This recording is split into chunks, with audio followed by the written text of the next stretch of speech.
Perfect. We just have people starting to join us now.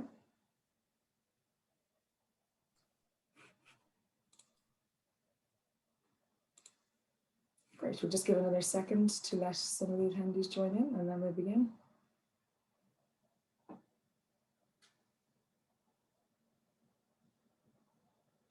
Okay, welcome everybody. Good morning, and thanks for joining us for our second day 2 of the Senior Cycle Summer event. And again, thank you for those of you there yesterday. Really glad you can join us today, and hopefully you can stay till 12 o'clock with 3 different speakers on today. The first speaker we have is Dr. John Mcginnity. So he is the admissions officer and the assistant registrar, and he's going to talk about a bit of advice for everyone, including parents and guardians. And we have a Q&A box. If anyone does have a question, if you want to pop that in, and just type it in the Q&A box, and we can get to that at the end of the session. Okay, thanks very much. I'll pass it over to you, John. That's great, and good morning, everybody, and thanks again to Dr. Laura Creevy and my colleague Girdini Carroll for setting up this entire piece, along with our colleague Julie Caffrey. And it's really a pleasure that you've joined us this morning. I'm just going to start sharing my slides, but importantly, we'd love you to ask us any questions you wish. That's why we're here. We're here to help you as a parent or as a guardian or as a student, whether you're in senior cycle or TY. I think the approach this morning will be very much supportive and to give you I suppose, mentoring or friendly advice. And I suppose in some way we're there and we're very keen that the whole experience at Maynooth University is a very positive and challenging and enjoyable one. And that's the approach we'll take with this morning. So please ask us any questions you wish, and we'll try our best to answer them. I'll be speaking for the next about 40 minutes or so, and then coming off at 10:45, and I have another colleague coming on later. So let me just share these slides and then we can discuss them as we go. So bear with me a sec here. I hope that's coming up okay. And you're seeing that okay, Laura? Yeah. Yes, I can see that. Thanks, John. And so bear with me, just not sure why it's not stopping. Bear with me a second. I'll just check it again.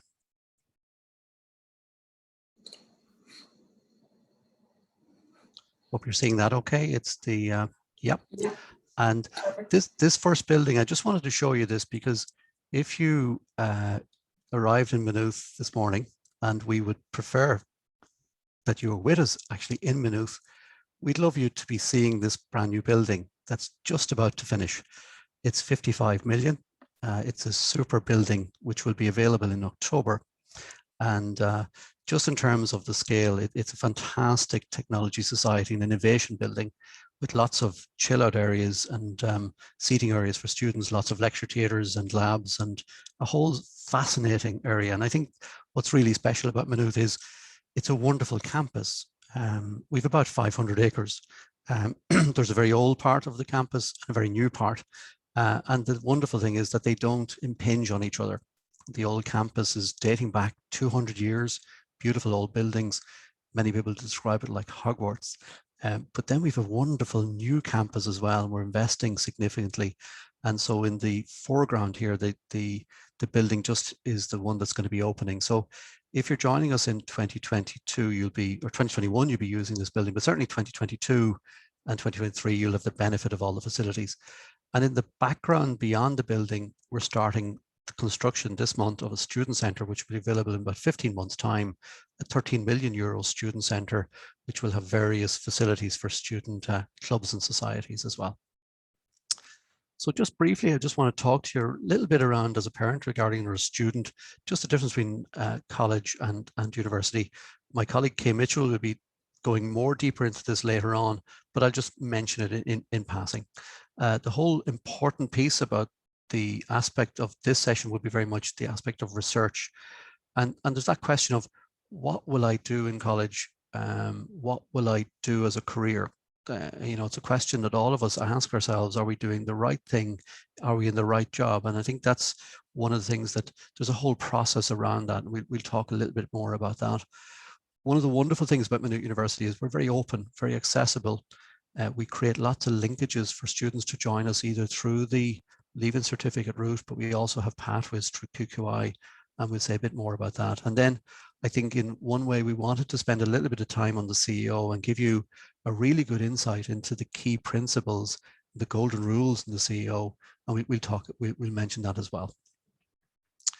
So one of the wonderful things about college, and I think the one thing we want you to take from the aspect of, if you said, well, why should I go to college at all? Is it worth doing the effort that I do? As a parent, is it something that I should encourage my son or daughter? As a guardian, is it something that I should be encouraging? One of the wonderful things about college is that we find people just grow and blossom by a college experience. Obviously, it's been under difficulties over the last 15, 16 months because of COVID, but clubs and societies have continued, perhaps not in the way we'd love them to be. And we're hoping, I don't know if you heard the minister's announcement this morning, it's going to cabinet, but there's certainly a strong wish to have greater and larger numbers of students on campus in the coming academic year. What we find is that students grow because they're studying something that they love, but they also get involved in different clubs and societies. And you personally might be somebody who's always out, always meeting friends, always on the football pitch, very involved in activities. Or you might be somebody who's less involved in lots of school activities. But what you find at Maynooth University is, because we have 3,500 first years, you'll meet, depending on the person you are and the person that you like, you'll actually find and make friends very easily. And so that's the wonderful thing is about the university and the breadth of choice that there is. One thing I just want to mention about Maynooth University is the aspect of study abroad opportunities and work opportunities. It's something we're very proud of, is that we're linked with over 150 universities all across the world, top universities that you can consider about a study abroad experience.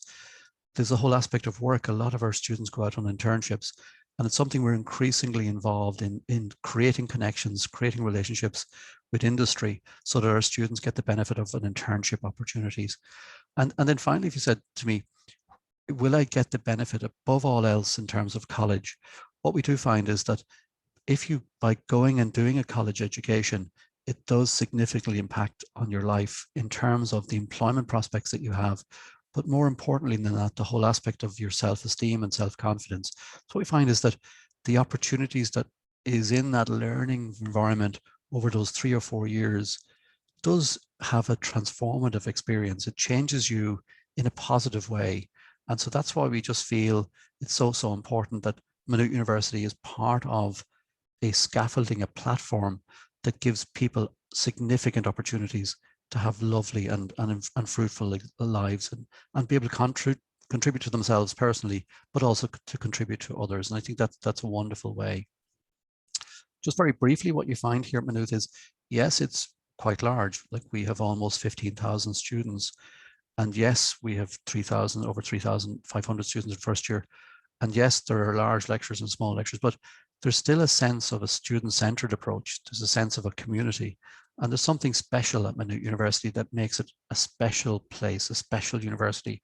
Because even though we are a large university, there's something that's very community-oriented.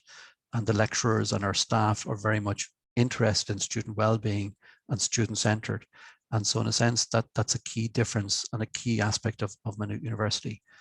One of the wonderful things I'll just mention as well is that we give students 4 weeks at the beginning of the year in most of our degrees to decide on their subjects. So there's a lot of choice to move around between subjects. The assessment is normally semesterized. So we have semester exams in January and May. But the wonderful thing is, whereas the Leaving Cert is a 2-year curriculum with all the assessment at the end, here at Maynooth University, you're a lot of continuous assessment.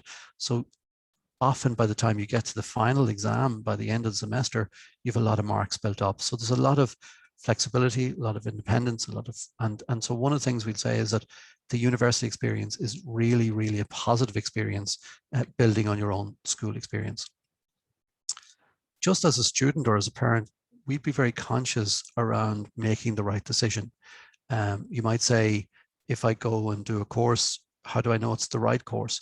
So one of the things we'd say is that the information that you pull together, what we find in life is that the benefit and the correctness or the rightness of your decision is based on the information you have.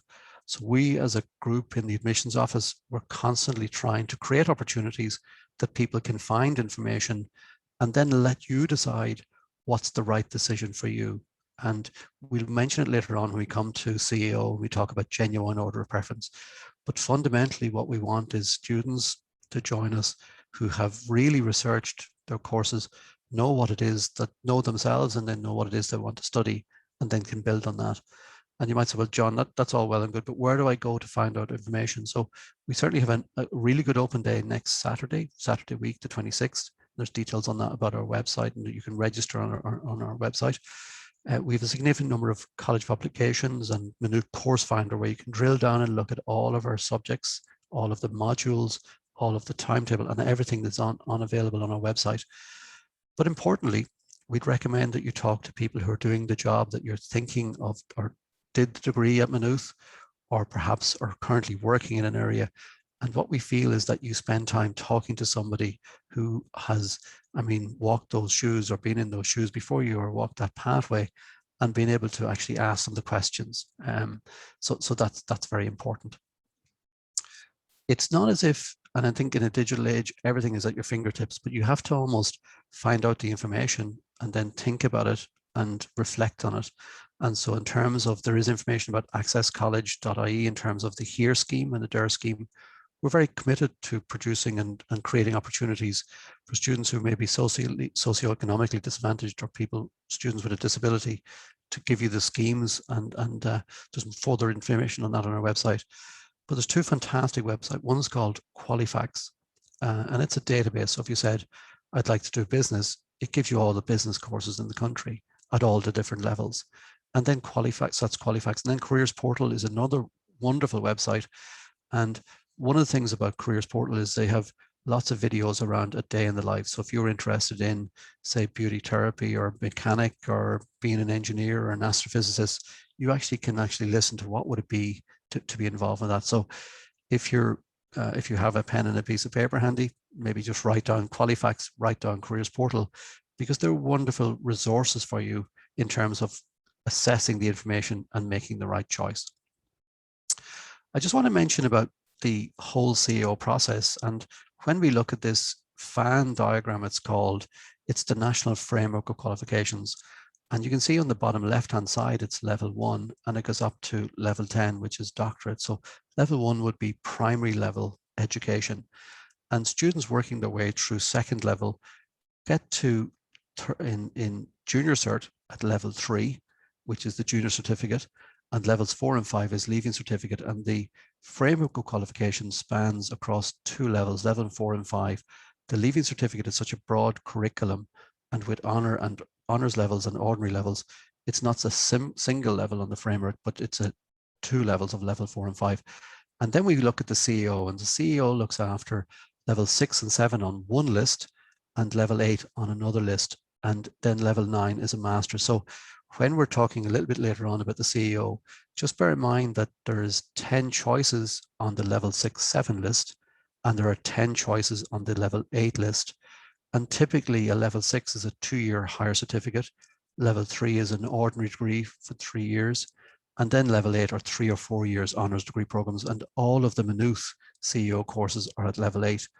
And you might say, well, I love studying history or English or science, and then decide to do further study at postgraduate level. That might be a master's at level 9, or a doctorate, which would take 4 years full-time, 6 years part-time to go on to a PhD.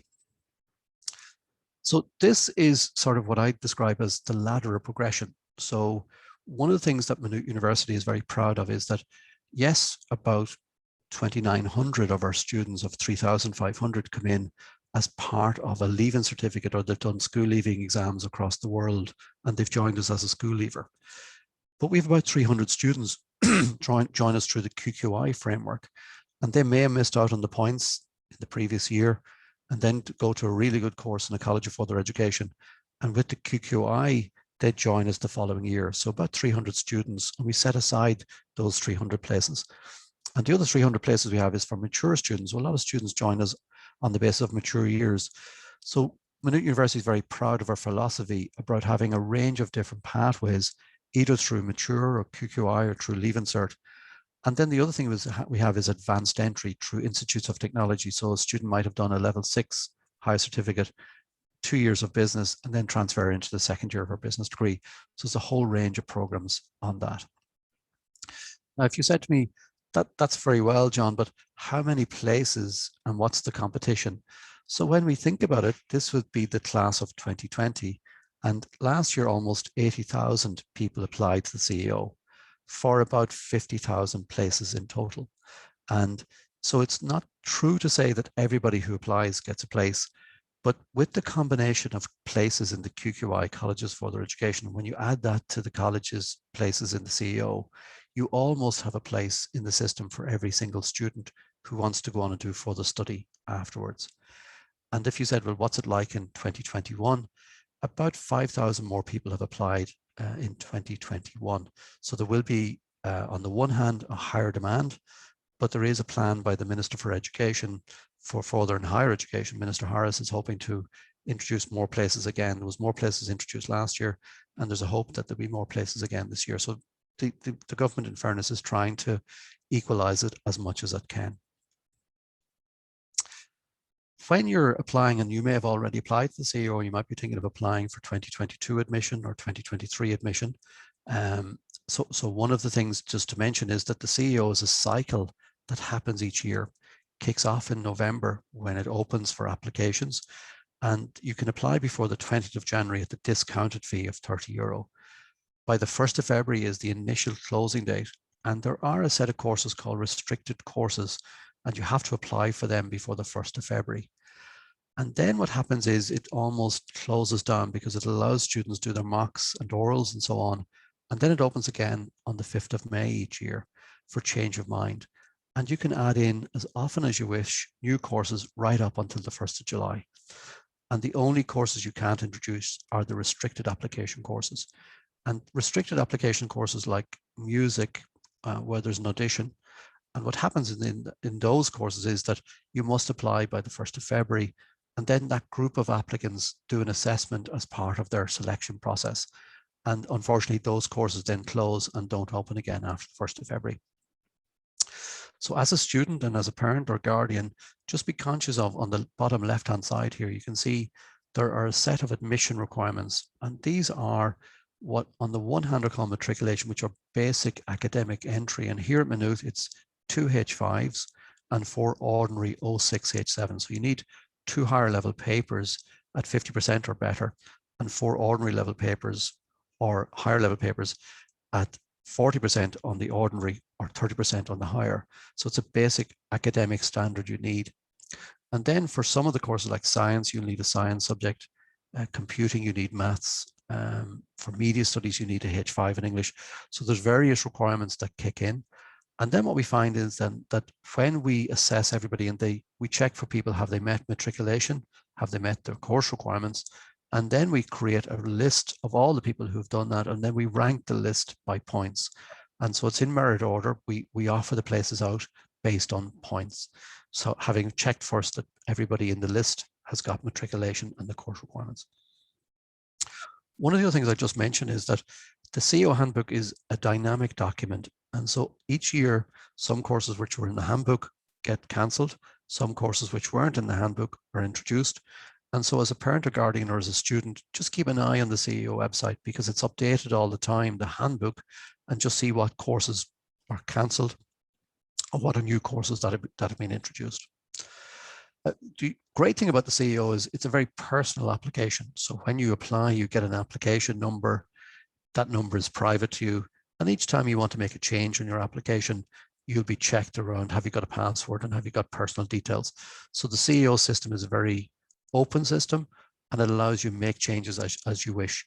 But obviously you can't change your mind after the 1st of July. So there's a certain rigor to deadlines as it goes through. I just wanted to show people just the sense around the kind of information, the basic information that the CEO looks for. So as you'd expect, it's the basic biographical information, but it also allows you, and one of the great things about the CEO system, often people think it's only for school leavers, but it's much more than that. People are applying on the basis of mature years, or they've applied on the basis of QQI, or they're applying on the basis of qualifications that they've received from other countries from right around the world. So the CEO is a very eclectic group of people who are applying, and there's no differentiation and people are welcome whether they're 16 years of age or 96 years of age. It's a very welcome process. And then there's a whole process around a selection. Now, obviously, if you're of mature years and you're over 23, then you don't have to compete on points. You compete on the basis of other assessment. And as I said, one of the things that we have a separate mature student booklet, a mature student office. So we're very keen to help you with that if you're thinking of applying to us as a mature applicant. So one of the key things about Maynooth, but at the CEO, is the whole aspect of password. And you'll have your own unique password, and it'll allow you then make the choices and changes as you go along. So this particular slide is probably the core piece of information we want to share with you this morning.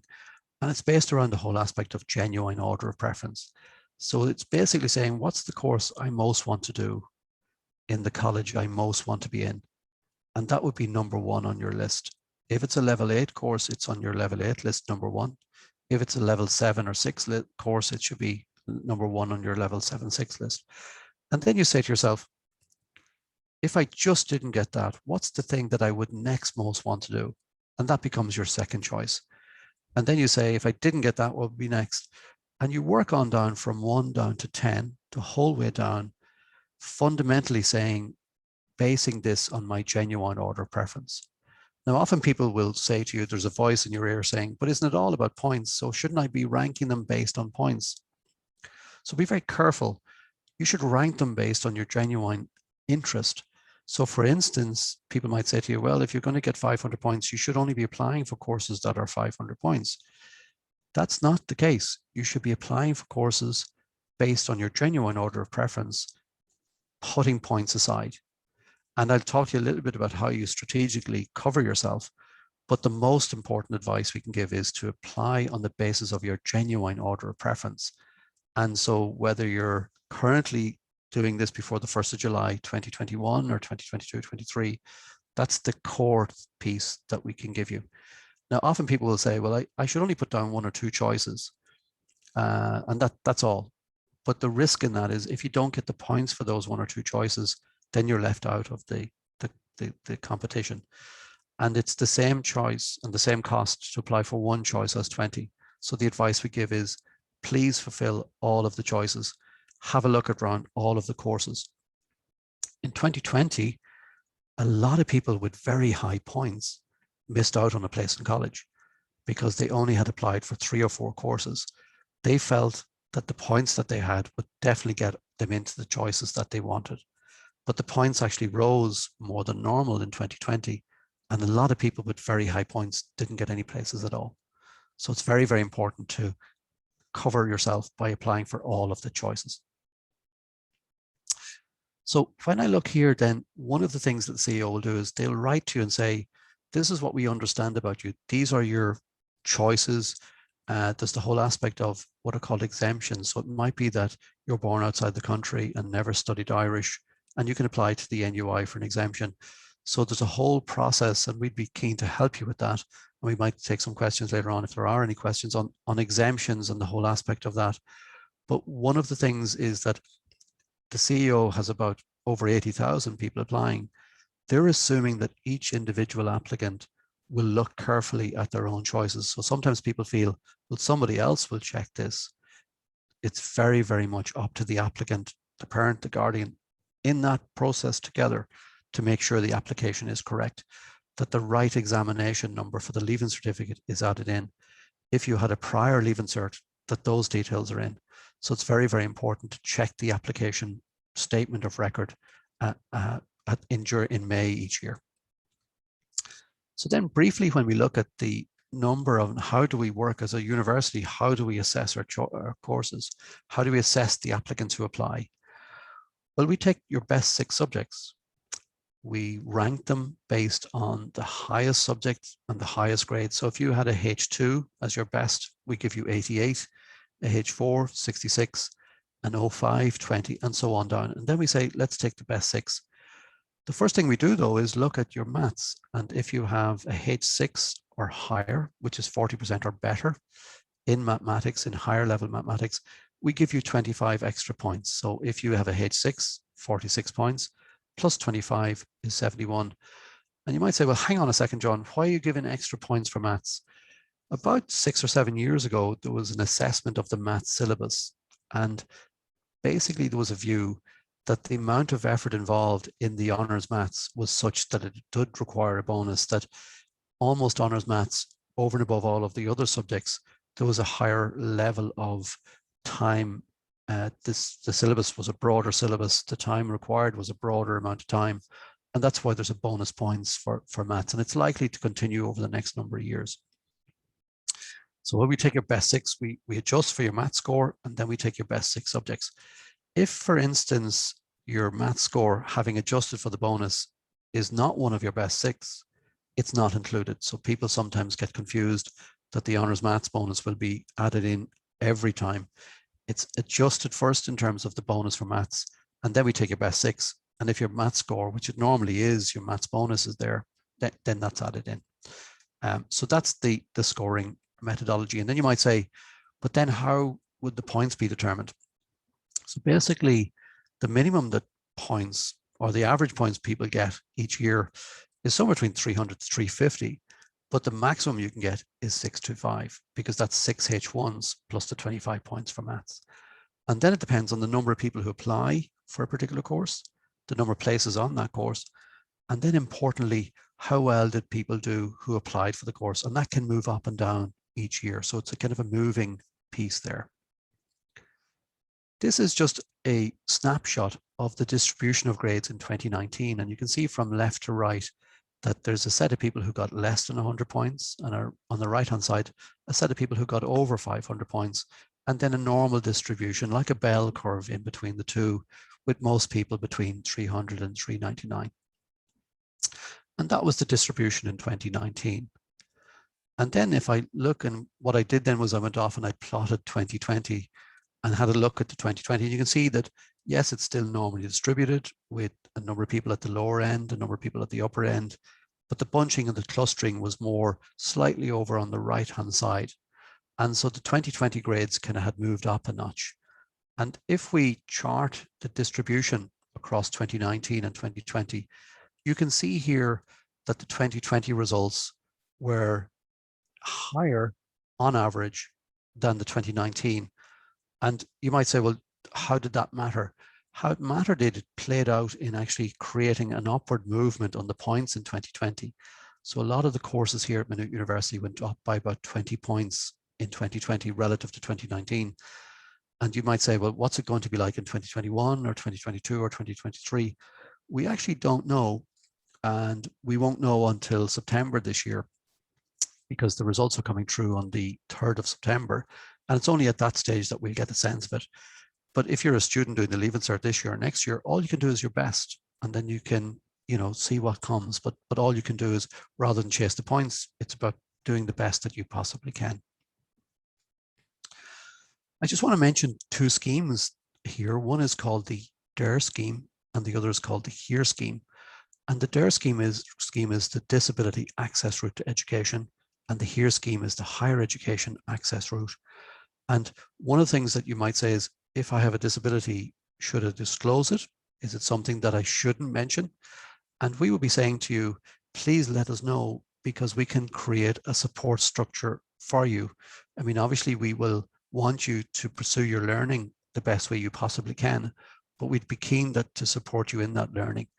And so here at Maynooth University, the minimum threshold is you must get 300 points, but we allow a concession of up to 60 points if you qualify on the basis of HERE scheme or the DARE scheme. And what we do is we set aside places in every course. And when we then allocate the places, we see what the cutoff points are in the CEO. And when that's established, we then go and look and see who below that is the highest qualified HERE applicant or the highest qualified DARE applicant, and then fill out the places accordingly. So sometimes people get confused to think, I'm definitely going to get the full 60. But in fact, what happens sometimes is, because of the competition of places, the people who get the place may not have required a full 60. So we basically work on the basis of the CEO points and then work down from that.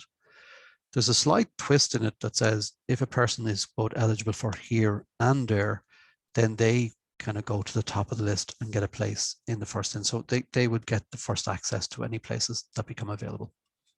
So it's the DARE scheme and the HERE scheme, and they open up every year in the CEO. You have to apply and say that you're going to apply for the schemes by the 1st of February. You fill out all the online material by the 1st of March, and then you submit all the documentation, all the medical certification or all the income, household income for HERE. And I know there's a session later on student budgeting where we'll be going a little bit more into that later on. And similarly, I just want to mention this slide around as a parent or as a guardian. If you're thinking, well, how much would it cost? And the typical cost here at Maynooth is €3,000, which students will be paying a student levy as well. So it's 3,150. And then there's a SUSI grant scheme, but there's going to be a session after this that will go through that in more detail. But just as a broad sweep, it's 3,150, and people pay half of the installment in September and then half in January. And then there's a little bit about fees that my colleague Ruth will be talking about later on. One of the things I just want to mention as well is the whole aspect of Maynooth University. One of the wonderful things about the university is the size of the campus, and it allows us expand, and we've expanded significantly in recent years. We've spent about 30 million in the last few years on student accommodation. So we now have as many as 1,200 apartments, 50% of which we set aside for first years. Because we're very keen that first years have access to the apartments, but at the same time, we're conscious that second years and third years and fourth years, and that a first year benefits from the social interaction of other students who are at different courses at different levels, other students from different countries, and the diversity that's there. And so the great thing at Maynooth University is people staying on campus, it's a mix, a social mix that really works really, really well. What's happening this year is the CEO offers are being made on the 7th of September, and then the accommodation will become available for booking in on the 8th, the following day on the 8th of September. And students will be able to book, and a parent or guardian will be able to book online.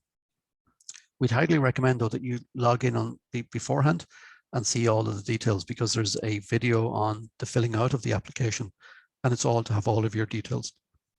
There's things like CEO number and address and all of that, and to have all of that be available to you when you're filling out those forms. I just want to move on in terms of the CEO to wrap up on that piece and talk about the key principles again: the strict order of preference, studying all of your preferences carefully. That's very, very important.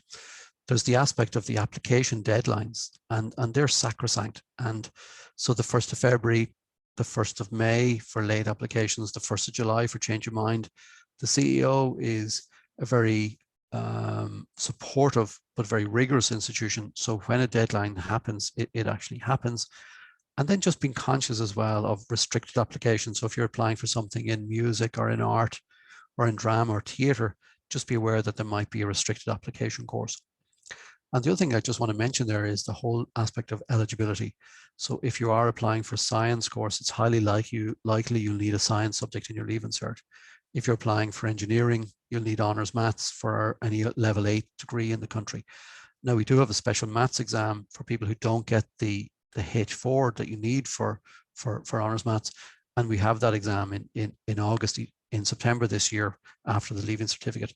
But just checking your eligibility is very, very important in your application. So I just have here briefly for a couple of moments, I just want to mention a particular and give you just to show you how the CEO computer actually works and the algorithm behind it. So if we take a particular student who's applying for a particular set of courses, and they have a student points level in blue and a student requirement in terms of the minimum threshold for a course in orange. And if we take a student who's applying for choices across a first choice, second choice, third choice, fourth choice.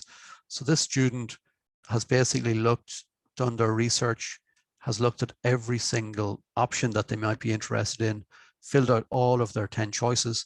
And when we think about it, you might say, well, okay, they have points at blue, the requirements of the course is orange. And when we look at their first choice, we can say the points required is above what the points that they have. So unfortunately, they wouldn't get an offer for the first one. Similarly, in the second choice, they wouldn't have it. In the third choice, yes, they do, because in that case, the points that they have are higher. And then sometimes people feel, but I'll actually get a choice and I'll get an offer for every course that I have more points. So you might say, somebody might think, I'm going to get significant numbers of offers because in lots of places I have points well above the cutoff. But in fact, what actually happens is that the CEO will give the person their third choice. And then what it does is it deletes all the choices below it.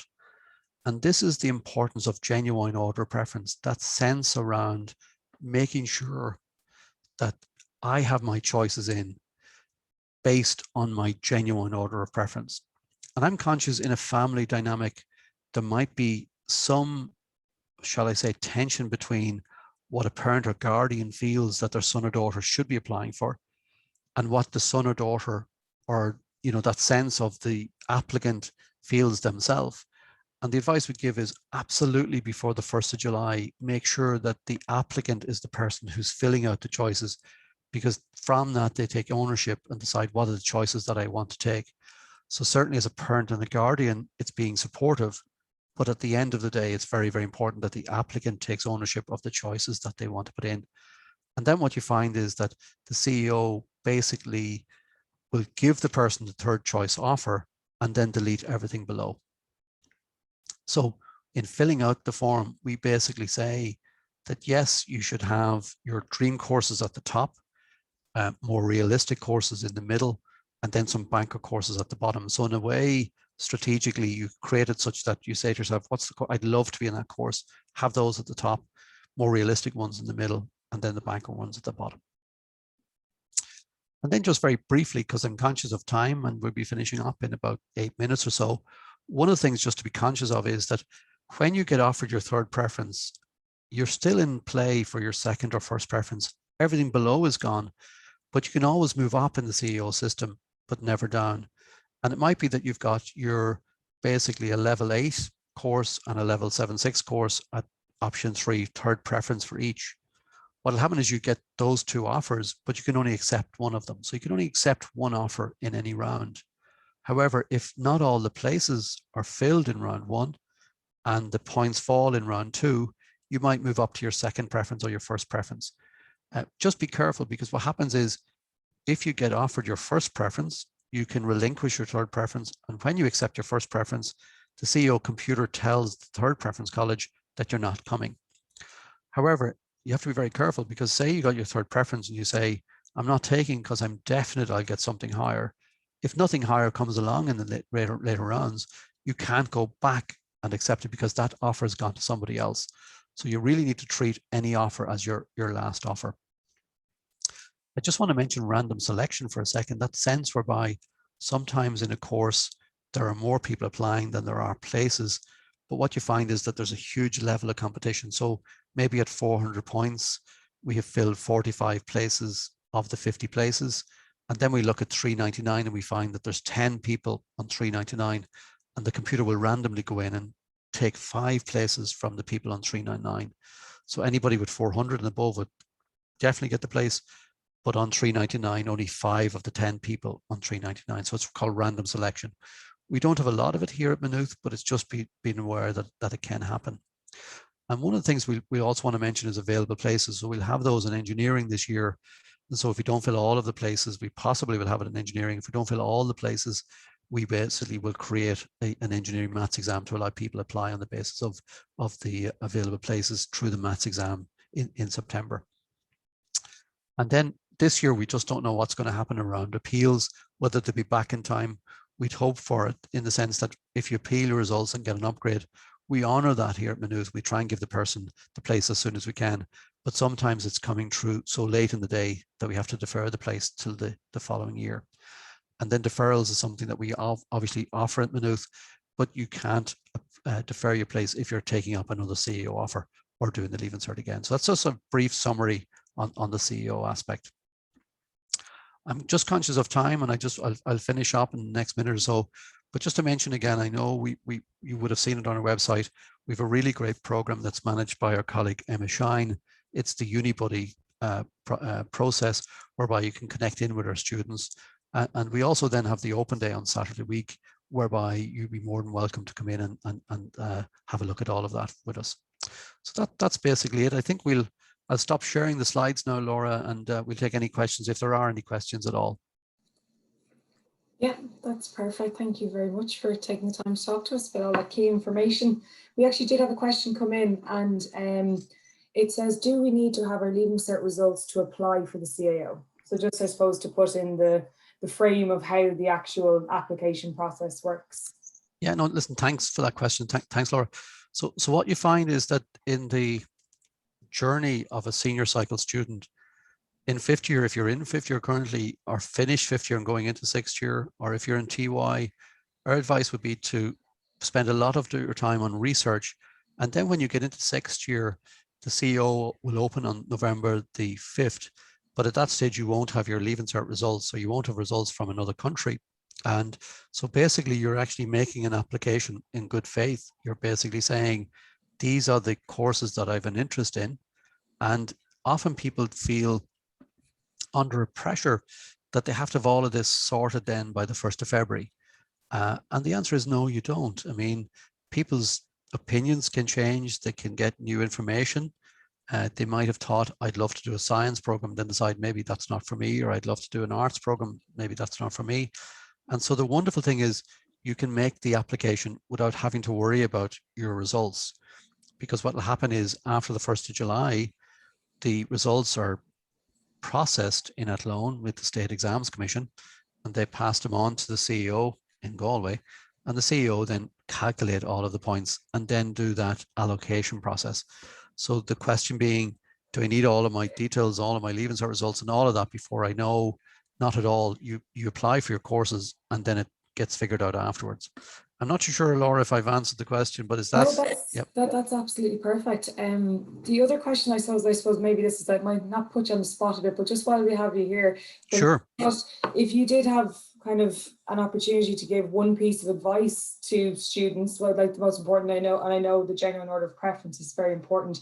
I was going to say one piece of advice to parents who have Leaving Certs either for the first time or the fourth time, and maybe a piece of advice for students, just with the sure sometimes of the process. So the piece of advice for a parent, and I've been there and I've worn the t-shirt over the last couple of years, I think the most important thing is to help your son or daughter, or if you're guarding, the sense of the person who's the applicant who you're helping, help them make the decision for themselves, but not make the decision for them. So what you're doing is you're helping them to understand all of the aspects to allow them to create the list.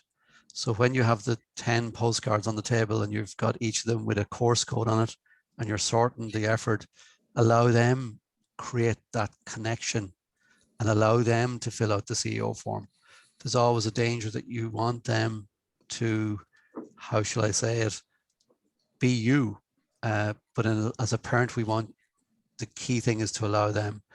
As a student, I think you do have a responsibility to own the decision. You've got the responsibility to find the research. So in some sense, you shouldn't be saying to the parent or the guardian, make the decision for me. So the advice we give is research, be true to yourself, study something that you love, study something that you have an interest in, because that's the bit that's going to sustain you.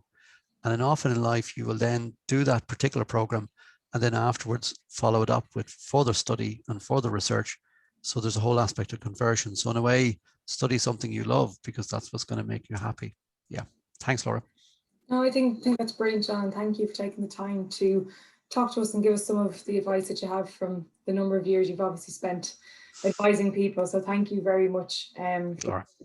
And thanks, Georgia, and the best luck. And I see Jennifer in, so I'm going to leave now. That's my exit cue. Take care. Brilliant. Bye-bye. Thank you very much, John. Hi, Jennifer. How are you? Hi, guys. How are you? Good, good. So I just want to introduce our next speaker. So it's Jennifer Bolton. She's a student budgeting advisor. So she's here to talk to parents and students alike, some advice for budgeting for third level, which is obviously very important. And I suppose to plan in advance is as important for a lot of people. So it's really relevant information to everyone that's joined us here today. So if you're happy to kick off, Jennifer, that's perfect. Yeah, that'd be brilliant. Hopefully this works for me now. I need to share my screen. Hold on, sorry. Yeah, perfect.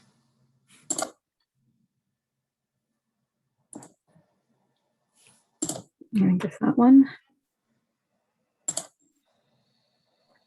Sorry, just clicked on something to get it away and it's come up for me. Yeah. No problem. Can you share that? Is it? Can you see that? I'm not seeing it at the moment. No. Hold on, let's see there.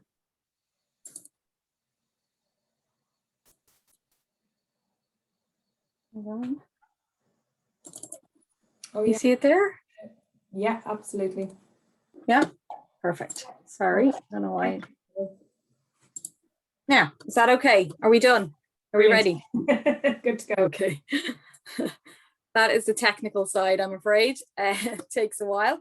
My name is Jennifer. Welcome to the Maynooth Budgeting Advice here at the Senior Cycle Summer Event. I'm actually one of the student budgeting advisors. So I'll go on to the next slide to show you what and who we actually are. So Maynooth University, we definitely understand that budgeting and financial well-being have an impact on the students' college experience. So currently there are only 3 budgeting advisors in all of the Republic of Ireland, and Maynooth actually has 2. So we definitely take a holistic approach to students' overall well-being, which includes our services. So what we do in our service, we have that one-to-one service for all registered students, regardless of household income. What we can help the student with is supporting budgeting for university and managing their money. We also give advice on fees, grants, and social welfare entitlements. And we do information there on financial support, both internally and externally. So one of the main questions that people have is about fees and how that's broken down. You can see it's broken down into 3 sections there. You have the tuition fee, which if you are eligible, the government actually pays directly to the university. You need to be a resident of Ireland, EU, EEA, or Swiss state, United Kingdom, 3 out of the last 5 years. You need to be going into a full-time course. It needs to be a minimum of 2 years and an eligible institution, which Maynooth is. And you need to be progressing from your studies or onto a degree level from level 6 to level 7 and so on. The second part there is the tuition or the student contribution, which every student has to pay. In Maynooth University, that's in around 3,000 for this academic year. There is a SUSI grant that will help students with that, and I will look at that in the next few slides and the eligibility criteria for that. And then the last one there is the student levy, which all students coming into Maynooth University would have to pay. That's just 150, regardless of if you have SUSI support or not. So if we look at that, we don't have any SUSI grant. The first installment there would be due in September. So that's 50% of the fees plus the levy, which is in around 1,650. And then the second installment is due in January 2022 for this academic year, for example, and that would be in and around 1,500. Now, if we go on and look at that contribution fee of 3,000 and look at SUSI and how that works.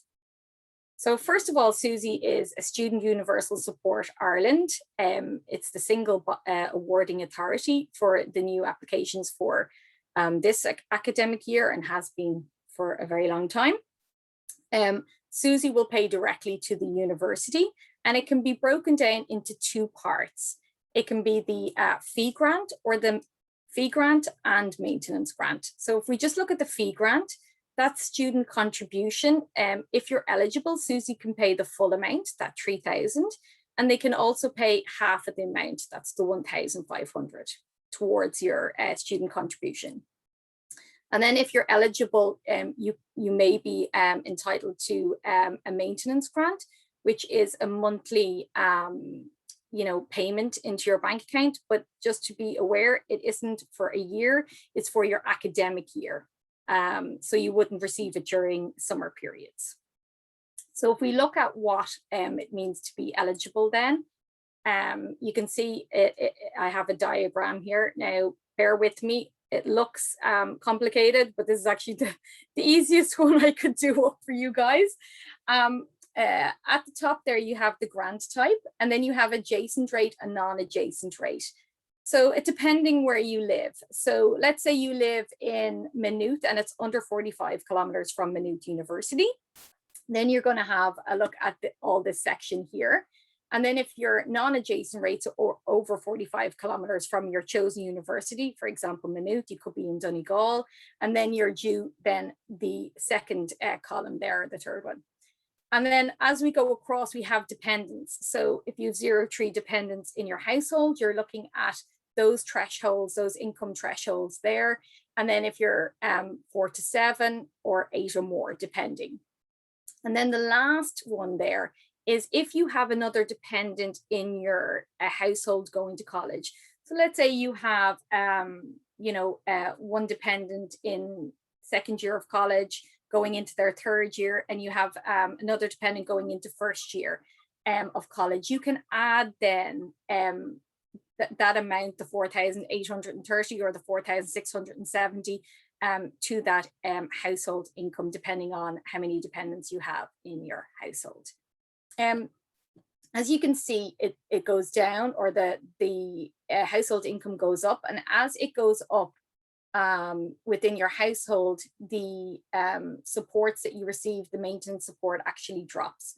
So if we look at that first bracket there, the 24,500, the student or a member, a guardian or a parent would need to be on a long-term social welfare payment that Susie deems eligible, and your household income together needs to be 24,500 or below. Then the second tier there on that 0 to 3 dependents, which I'm going to focus on, if you're not on a long-term social welfare payment, your household income needs to be under 39,875. And you can see there that if you're over 45 kilometers away, you're going to get 336 per month while you're in your academic college year, or you're going to get 135 per month if you're under that 45 kilometers away from the college. And that's your house where your permanent residence is, not if you're renting while you're in college.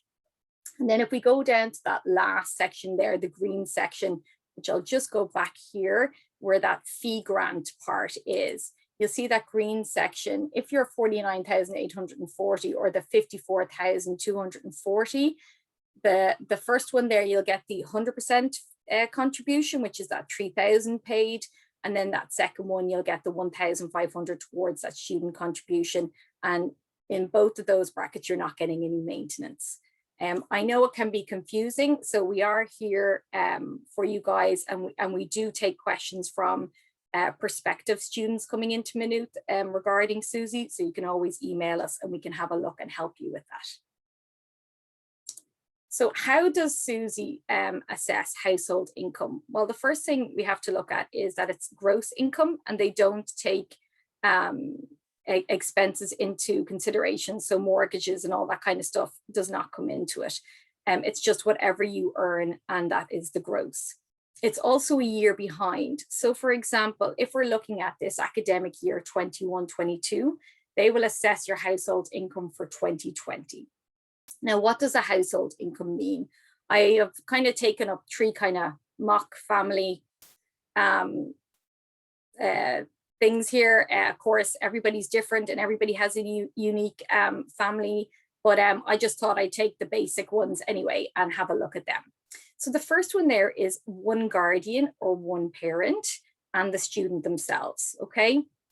Now, this can be a lone parent who's on their own with 1 or 3 dependents or whatever it may be, or it could be somebody who has a partner but isn't the legal guardian of the student themselves going in.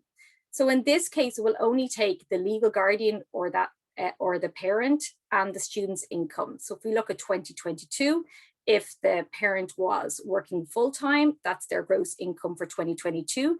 And if the student was working in 6th year, maybe they were a part-time waitress or they were working in a shop, their income is actually included in that as well. So that's important to understand. The second household there I have is 2 parents or 2 guardians and the student themselves. Again, the 2 guardians or parents their 2020 gross income will be considered. And then if again, the student worked or as a part-time work, their income will be included, or they didn't work at all, whatever it may be. And then the last student there, or the last person I have, is an independent student. Now, you do have to be 23 years of age and over from January the 1st of the year when you first enter or re-enter into further higher education to be considered an independent student. There are exceptions to this. So if you have, if you're estranged from your parents, or you may have been in foster care or bereavements of the parents, but you would need proof of this to be considered an independent for SUSI for this, okay? Please note that if whatever your application is given to you, so if you're a dependent or independent by SUSI in your first year, that continues on throughout your time in higher education unless you take a 5-year break. So it's important for you guys to understand that.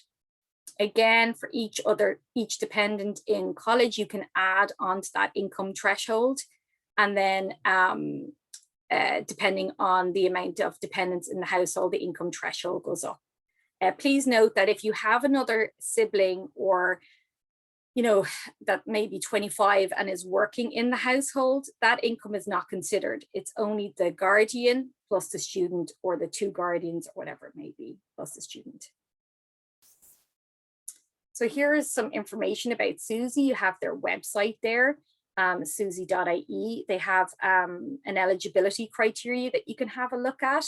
And that eligibility reckoner is great to go on to. You can put all your information in and see if you would be eligible for SUSI or not. You have tips for the application. So it is great to have a good look at their website. The language can be a bit, sort of, legal in some sense, but their tips for application and their eligibility reckoner is great. So definitely have a good look at that. If you go and you apply for SUSI, I just want to hit on a couple of these things, and you're not happy with what they have given you, or they refuse you, you can appeal, and I will go into that. You can have a change of circumstances, and I just want to highlight the holiday earnings, which I'll go through now in my next slides. So appealing SUSI. So you have 30 days to appeal their original grant decision. Now, just please be aware, when you're appealing, you need to appeal under certain grounds. It can't be, I really thought my daughter was going to get it. How am I going to afford it? That's not, an appeal. It has to be under the adjacent, non-adjacent rate, the total household income, or that special rate, okay? You have those 30 days to appeal that original decision. If you're not happy with the appeal, you can go higher to the Students' Grants Appeal Board. And we would always recommend, if you feel that you do have a good solid application, and you really do feel like you should be receiving SUSI, we would encourage you to definitely go up to that Student Grants Appeal Board. And also, during your time in college, you can always get your SUSI reviewed at any stage, at any time in the year. So those grounds for appeal, as I mentioned, is that adjacent, non-adjacent rate, the total household income, and then that special rate if you think that one of that you have a long-term social welfare payment and you should be on that special rate. And then the change in circumstances, this is really important as well. So as I said, SUSI does a year behind. So for this academic year 21-22, they're going to be looking at your 2020 household situation. And of course, you could have had a full-time position in 2020, and then suddenly in 2021, that changes permanently, and your salary reduces. You could have retired, you could be self-employed and your business stops in 2021. Your dependents may increase. So you might have had a baby in 2021, which moves you from that, 0 to 3 bracket to the 4 to 7 bracket. And there's a few changes in circumstances that when you do apply for your SUSI, you can let SUSI know that these things have changed in 2021, okay? If we're looking at one particular one with that change of circumstances for the income, this can be really important because people's situations can change from year to year. And like I said, you can either, lose your job, or you can change position where your income has lowered or whatever. You can go from full-time to part-time. And it's really important that you let Susie know this. Just to let you know, if you do put in change of circumstances for income, they will look at that household income for everyone in the year 2021, for example. So let's say your mom and dad were both working in 2020 and you weren't, and your dad goes from full-time to part-time or whatever it may be, they will look at the 2021 for your mom and for your dad again. So just to be aware, it's not just that one person's change of circumstances, they'll look at everybody's for the year 2021. And it does have to be a permanent change rather than just a couple of months here or there. Okay. Just to let you know, last year you were, I'm not sure if this is relevant for you guys, but let's say you were 18 and you were eligible for PUP and you received PUP all last year during your 6th year. And that is considered income for the household. So if you're going into now 2021 and your income and your PUP is stopped, so you can put change of circumstances in for your Susie application for that. You can let them know. All right. And just to let you know again, that review under change of circumstances can be done anytime during the year. So for example, the 2021 academic year, something might happen in September or something might happen after Christmas in 2022. That you can put in that change of circumstances at any stage. And then we have our holiday earnings, which again is something more so for the first years coming in, but is definitely something to be aware of. When you're in college, if you work during your term time, this is considered income for Susie and is considered in that household income limit. It's counted.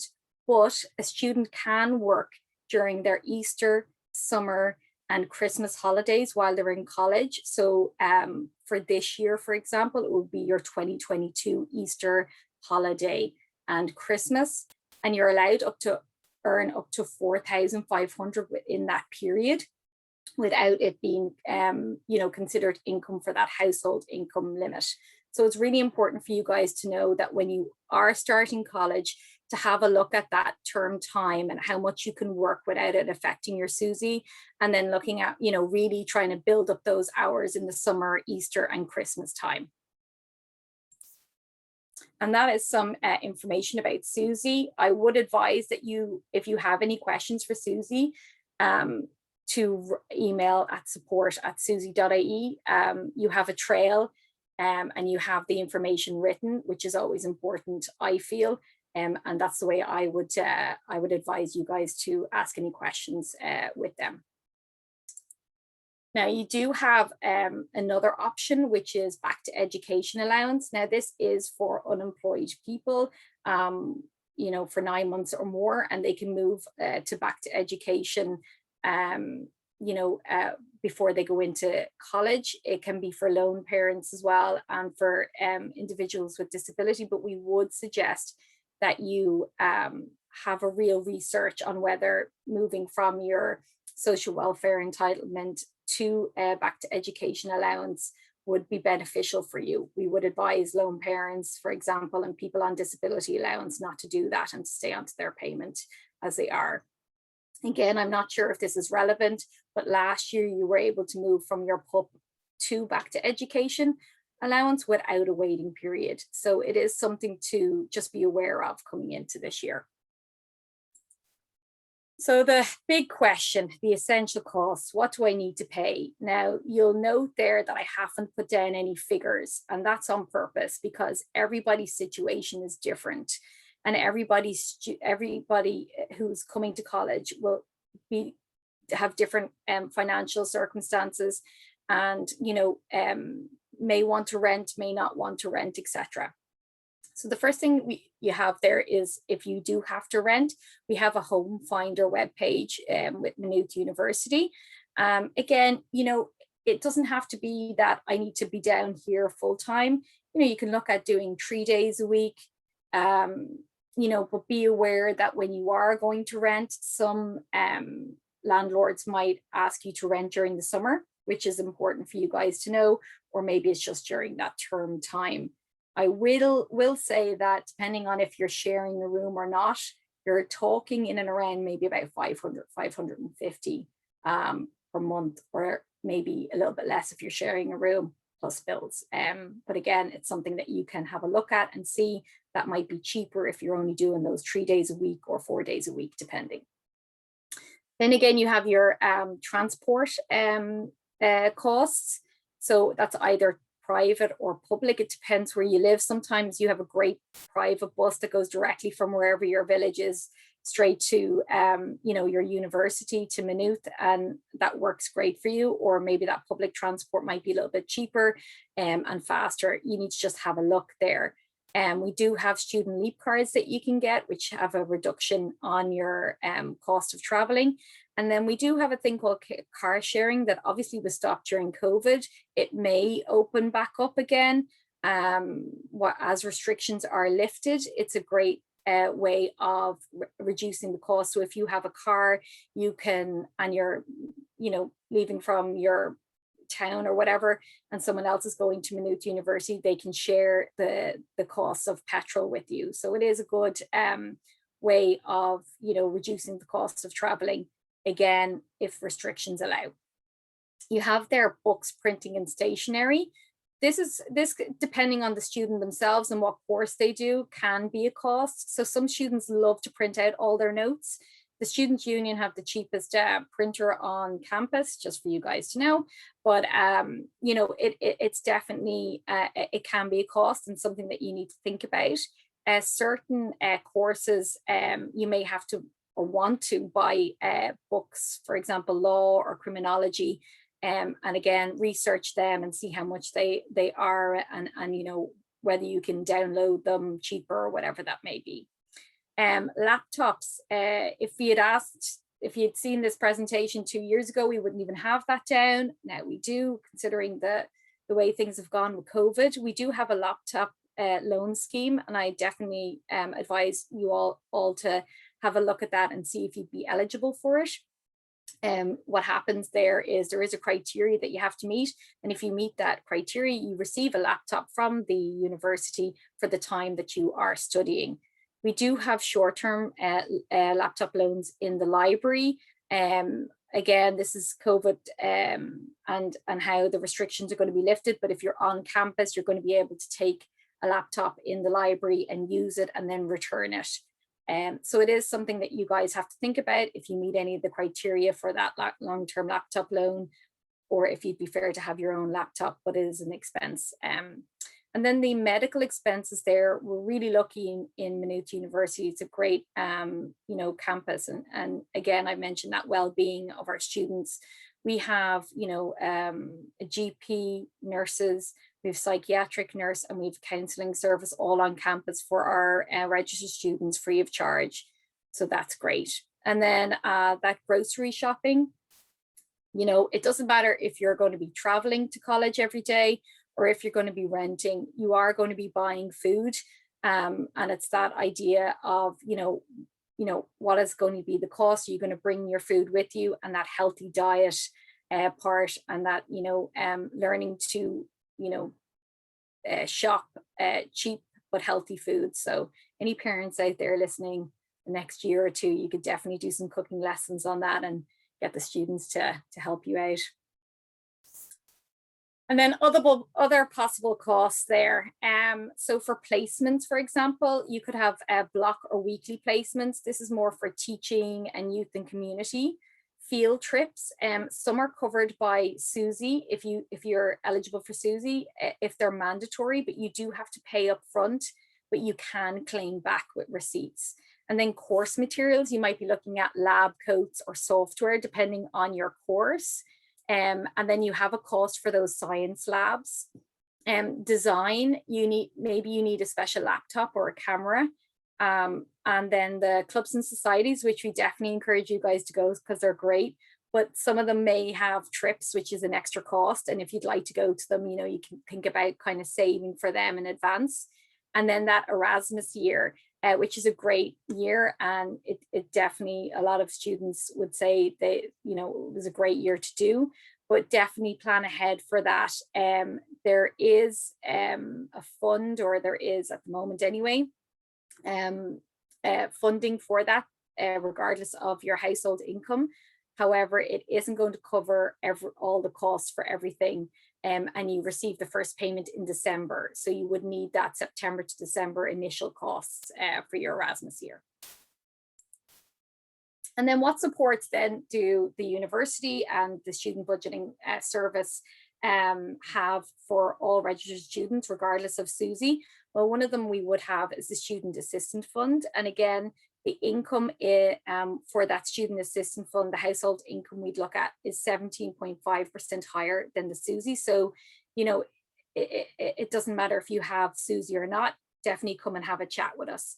It's for full and part-time registered students. It is means tested, as I mentioned, but it's based on your guardian or your guardian's parents' income rather than the student plus their guardian's income. Students can apply more than once. You would be coming to us anyway. And if we feel that there's a need, we can, put you forward for it. And it is for students in significant financial difficulty, and it's to help them keep going in college. And definitely, as I said, Maynooth has a very holistic approach about that. And we understand that, financial issues can have an impact on your college experience. So, if you're struggling in any way, come and have a chat with us. We can help you with the budgeting part, but we can also see if you would be in any way eligible for any of these funds. So what other funds and support do we have? We have there the emergency fund. That's for unforeseen and unexpected circumstances. Again, that's when you come to us and we have a chat with you. We might see, we might put you forward for the student emergency fund if we feel that you have a reason for that. Then you have the food vouchers. Again, you can go to the hub, which is in the university, in student services, or we would recommend you for these. And then you have the short-term loan, which is for students more so when they're on campus. It's a great little scheme. So for example, if you come into college and you've forgotten your wallet and you've no money, or you're not getting paid until the Friday and it's Wednesday, you can borrow up to €50 from the student services hub, and then you pay it back, the €50, and you can get it again, but you need to first pay it back. So the only one there that you would have to pay back is that short-term loan. All the others then are just funds that if we feel that you're in need of, that we help you with, and you don't have to pay us back. Now we have the 1916 bursaries. So there's 10 bursaries available to the value of 5,000 for each year you're studying. So it's quite substantial. It's for undergraduate students only. You need to be an incoming student, so you have to apply before your first year. You can't suddenly apply in second year or third year. You have to apply in that before you enter into Maynooth University. It's for your first time study at higher level, and it is for socio-economically disadvantaged and a target group. So I'm just going to briefly go through that target groups with you. So we would have socioeconomically disadvantaged if you were a first-time mature student, a lone parent yourself, students with disabilities, and Irish travellers, further education and award holders, ethnic minorities, or in the state of care. And again, that's socioeconomically disadvantaged and from that target group. So will this affect any of your other payments? Well, it doesn't count as income for SUSI, which is great. It doesn't count in means tested if you're on any social welfare payments. And you can still get SUSI and a social welfare income with this bursary.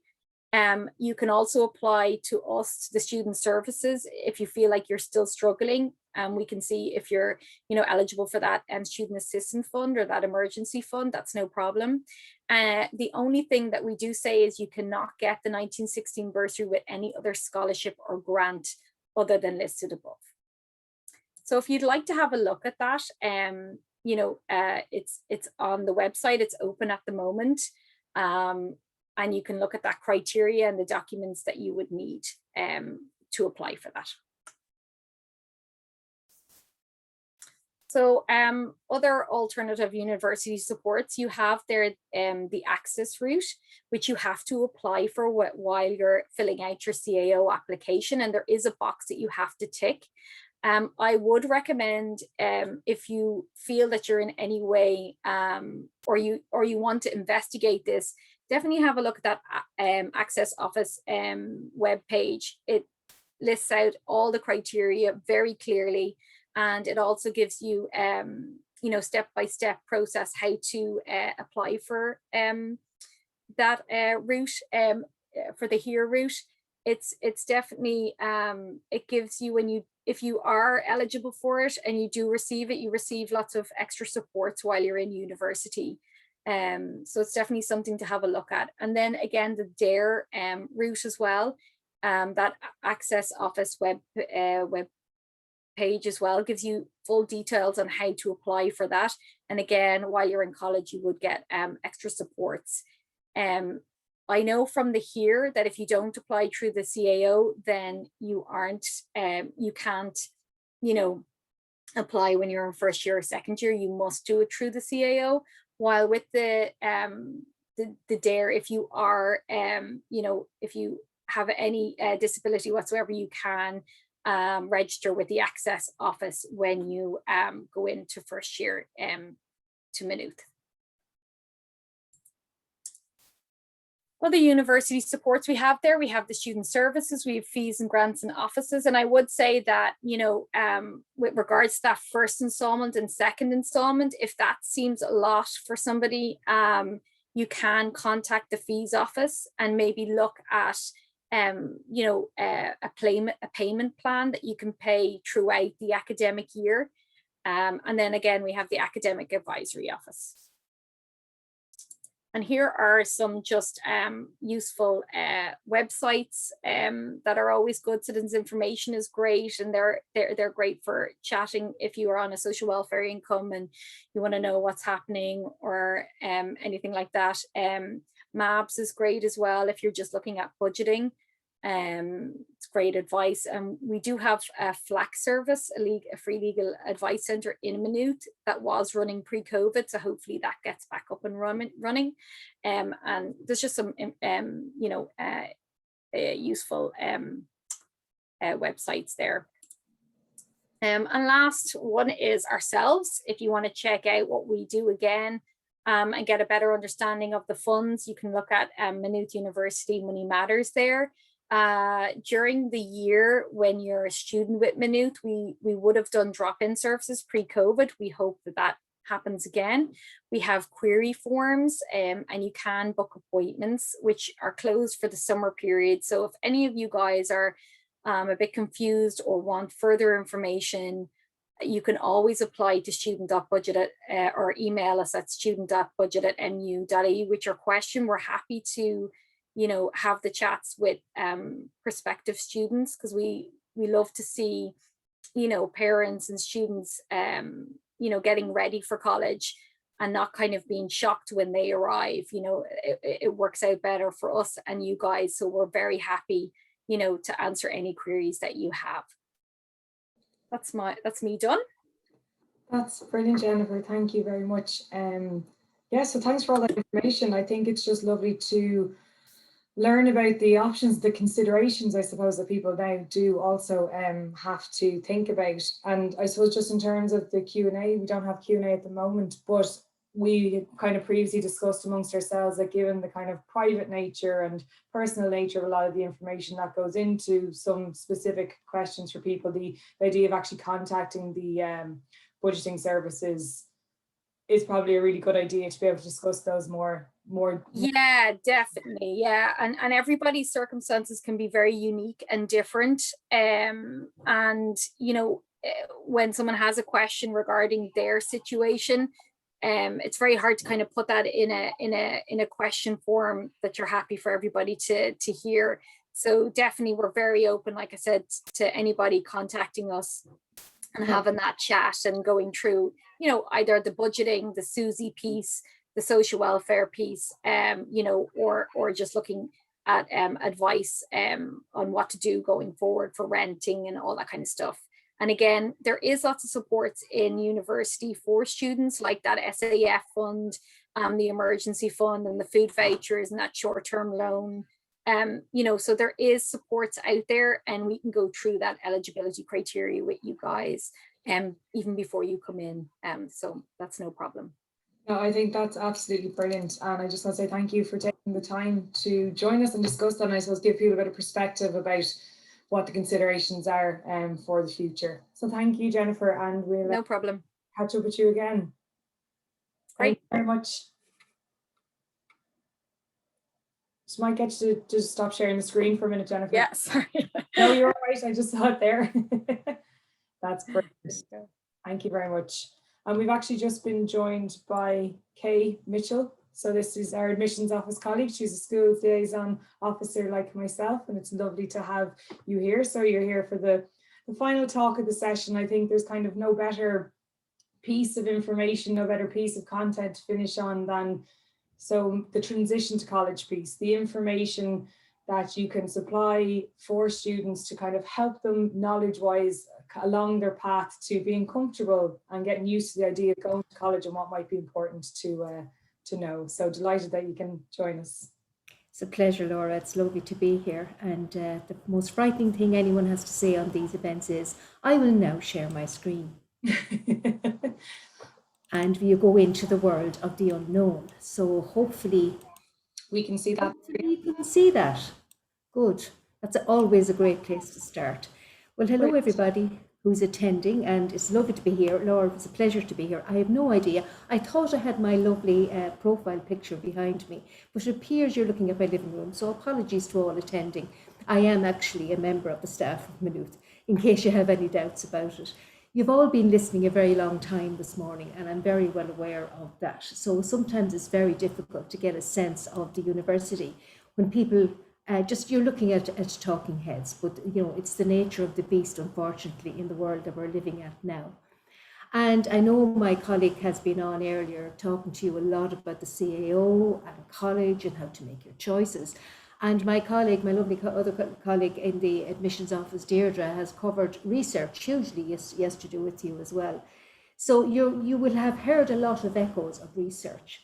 But there is no doubt about it, even though it seems boring, where do I start? Can somebody not, tell me what it's all about? The reality is you have got to change your thinking when you're coming into third level. Because when you look at where you are in a school environment or anything at second level, you're very much part of a group, and you've always been part of a group from primary school into secondary school. You started off in first year, you're the first years, the transition years, the sixth years, the fifth years. You're always seen as part of a group. Now, you're all, of course, individuals within that group. And I think it's to start then thinking about yourself as the individual while you're still retaining the group mentality in school, because many of you are at different stages, whomsoever's logged on or who might be watching this at another stage. You will always be part of this group until that finishes, and you will become part of the university campus, but it will be a different dynamic. But I think in the preparation of that, the first thing you've got to think about when you're thinking about what's after school, it's almost like holding a mirror up to yourself and finding a pathway that's going to be suitable for you. Because when you're finished at second level, you have achieved a level 5 on the National Framework of Qualifications. Those of you on the senior cycle will have heard of this. And those of you about to transition in there from your junior cycle in there will become very familiar with this terminology. But it means that when you have finished your Leaving Cert, you'll be at level 5 on the National Framework of Qualification. So when you're moving out, we see that now in educational circles as very much a gateway qualification. So it's moving out then into the world of preparing for the world of work, the world of careers, and beyond that. So that can be a journey that has to be very much about the individual. Yet I know there's a lot of anxiety about how does it lead to employment, and we look at that for you because we work with employers and we hear from them all the time, and we have a real sense of what's required of the graduate. But when you're thinking about approaching third level now, and remember, everything you do after school is third level. For some of you, it might not be academic study. For others, it will be academic study. For some of you, it will be transitioning from level 5 to a level 8 honours degree, which Maynooth University would mostly teach. But you have the Institutes of Technology offering level 8 as well. And it seems very confusing. Then you have the QQI colleges, the PLC courses, and what's the value of those. And can I just say to you that there's no pecking order in all of that. It's about looking at all your options and making a personal decision what's right for you. And that is scary for a lot of students because it's not something they've had to take on board. Like when you think about in your day-to-day school environment, it's very much instruction. Everybody knows where you are. There's a high level of monitoring. I know you've all experienced remote learning this year in a way you wouldn't normally have.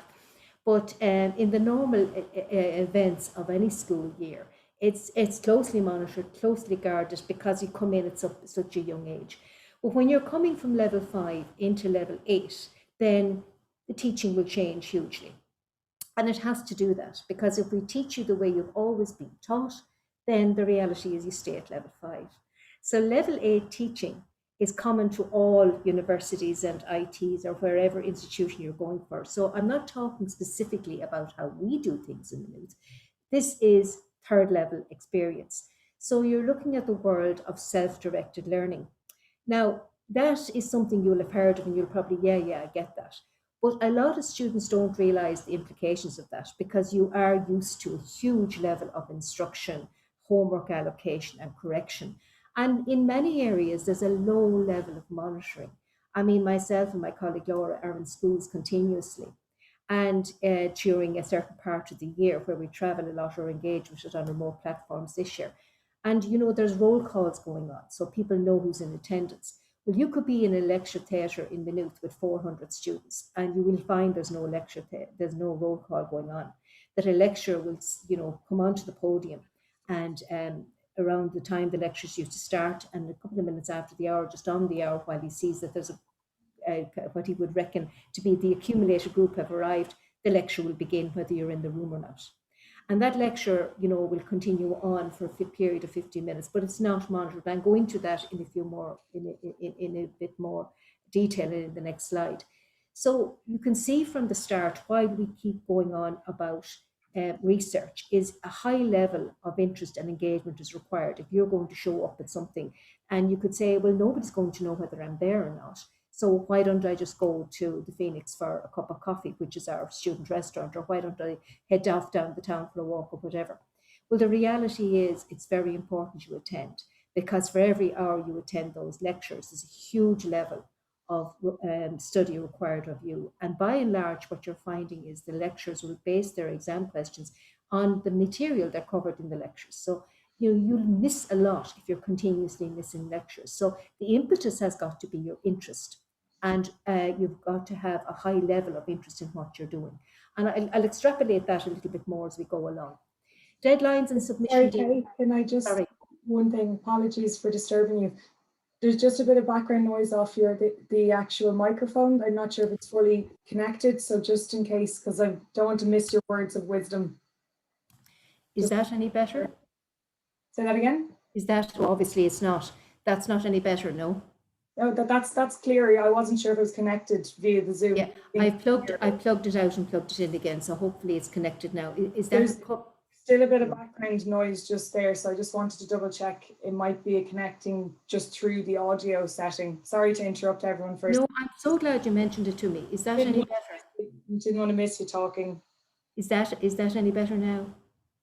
There's still a slight noise just in the background that I can't hear up. I'm not sure if Deirdre has okay.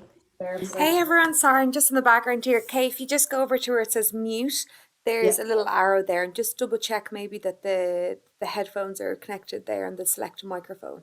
Yeah, I'm just testing it here now. Microphone, yeah. I am connected with microphones. Just, it's not any better, no? Yeah, No. just kind of a breezy noise in the background. So I just wanted to double check in case the other people can hear okay. There's just a slight noise just to make sure. It's fine, we can hear you. It's just a little bit of a disruption. Apologies for this, folks.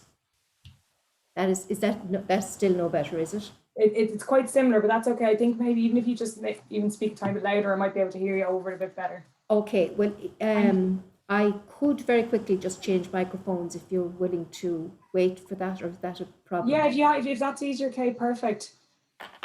Well, apologies for the delay there, everyone. I just was, as I was listening to Kay speaking, there was some very good advice there and I couldn't hear it 100%. So I just wanted to make sure that everyone that is obviously taking the time to join us and listen is actually getting Kay's years of wisdom passed on, because I think this is a really important period of talk and piece for students in some ways, as much as... I'm just going to jump on as well for a second. If anyone has any questions, maybe just while Kay gets her microphone, if they want to come in and we can answer them, Laura. Yeah, that's perfect as well. If anybody did have anything, the Q&A section there, please do type in and we can cover anything. Just while we get the headphones sorted. And just to mention maybe, so if anyone wants a copy of the recording, they can email us on admissions@mu.ie and we can send over the recordings, and then just some helpful links if you'd like to speak to any students. It's mu.ie/ask-a-student. Just to throw out some helpful links while we have a little break. And also just with that as well, I know the open day was mentioned by John at the beginning, but I think that that's a very important piece to mention. We're trying to give you a flavour today of advice and future advice, but obviously the subjects, the course, the material that you're interested in and want to explore and find out more about. The open day 26th of June, presentations, chats with the lecturers, lots of expertise, meet the students again. So a lot of information there and chance for you to get that little bit more advice along the way. And again, I always say, I know it's early, TY's fifth years, parents, guardians of TY's fifth years for the most part, but the sooner you kind of explore, whittle down your choices, make sixth year a lot easier in the long Yeah, definitely. Do it at ease at the moment. That would be the recommendation. Yeah. Perfect. We'll have some webinars as well, and there'll be some chats, and the students will be back with us as well for the webinar on the virtual open day on the 26th of June. So as well, you can look back on previous kind of recordings from the last open day on the CAO hub. So that's mu.ie/CAO as well, just for the meantime. Absolutely. So there's a lot of information there available. So if anyone is interested, please do contact the admissions officer, admissions@mu.ie, and we can send on the recordings of this yesterday and today's, and then obviously any additional interesting links. You're back, Kay. I'm back. Apologies, sincere apologies. It can only happen in real time. You require a major sense. You certainly do require a major sense of humour. The most important thing is, can people hear me? Yes. Perfectly. Perfectly. Well, you see, I'm going to turn off my camera. Best of bye. I hope the audience are enjoying the comedy of errors. But I mean, you just have to think on your feet in these situations. So apologies for the delay there, and the change of microphone in the middle of it all. So there you are. Nothing like being live, is there? So this whole area, let's go back to self-directed learning. Remember, you're all in the John Hume lecture now and lecture theatre, and nobody is taking a roll call. And that's why we've been going on about that level of interest and engagement. And when you're working in the admissions area, like myself and Laura and Deirdre do, when we're chatting to students and things might not have worked out that awfully well for them for the year, it's never really a points issue. It's always because they've chosen a course that they had little knowledge of, or they didn't understand what was going to be required of them, or indeed they thought they were going to be interested in it, but they didn't spend enough time looking at it, asking questions about it. So when we go on a lot about research, making this actually happen on a day-to-day where you're showing up and attending, you do have to have, that level of interest. Now, it's almost next nigh impossible to actually find 100% correct fit. But what I would say to students over the years, if you get 75 to 80% of a fit, then you're doing really, really well. So I think there's always going to be parts of every course that you're less attracted to, but you kind of work well and you just go through that material. But if you're liking the majority of it, you'll find it a very valuable experience. And do remember that deadlines and submission deadlines in third level are going to be very, very that is going to be monitored. And they definitely do have to be adhered to very, very strictly, because the reality is when you're actually in the situation of presenting material into the colleges, they want you to do it on time. Remember, the whole idea behind this level of education is to prepare you for the world of work and the world of employment, where employers expect you to understand and have had lots of practice at submitting in deadlines, and there are penalties for not submitting. So on a day-to-day basis then, the practicality of attending a lecture is that you can be in an arena maybe with 50 people, you could be in a room with 20 people, or you could be in a room with 350 or 400 people. Now, prior to the lectures, a lot of our academics will submit what they call outline notes for you that you can print off and have with you or be aware of the main points of that particular lecture. And what you'll actually notice is that during the lecture then you don't have to write as much and you'll be a bit prepared and kind of in the mindset. But for every hour you will attend a lecture, they're going to expect 3 hours reading and research from you. So just to be aware of that. And that is where your interested engagement comes in. Now, where do you find this reading material? You will find that you're given reading material lists.